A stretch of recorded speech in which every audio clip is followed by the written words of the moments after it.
महानगरपालिकेच्या निवडणुकीचे चित्र स्पष्ट झाले असून सत्ताधारी भाजप स्वतंत्र निवडणूक लढवत आहे. राष्ट्रवादी आणि शिवसेनेची युती झाली आहे.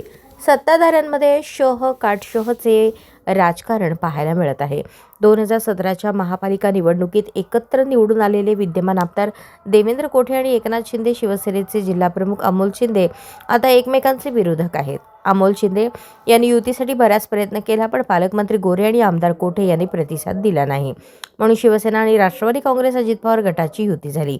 जागा वाटपामध्ये आमदार देवेंद्र कोठे यांच्या आत्या माजी नगरसेविका कुमुद अंकाराम यांना भाजपकडून उमेदवारी न मिळाल्याने त्यांनी प्रभाग 3 मधून शिंदे सेनेची उमेदवारी घेतली.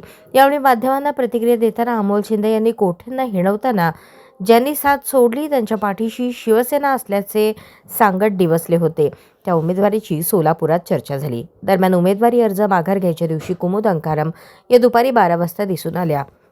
त्यांनी प्रभाग 10 आणि 11 मधूनही अर्ज दाखल केला होता. अनेकांना वाटले ते 10 आणि 11ची माघार घ्यायला आल्या, पण 2:30 नंतर स्वतः आमदार देवेंद्र कोठे, विनायक कोंडाल हे कुमुद अंकाराम यांना घेऊन आले. अंकाराम यांच्या डोळ्यात पाणी होते. शेवटी त्यांनी आपल्या प्रभाग 3 मधील सेनेची उमेदवारी मागे घेतली. आमदार कोठे यांनी ही माघार घेत शिवसेनेच्या अमोल शिंदे यांना थेट शोह दिल्याची राजकीय वर्तुळात चर्चा रंगली आहे. अशाच नवनवीन अपडेटसाठी जनता राज्य न्यूज चॅनलला सबस्क्राईब करा, लाईक करा आणि शेअर करायला विसरू नका.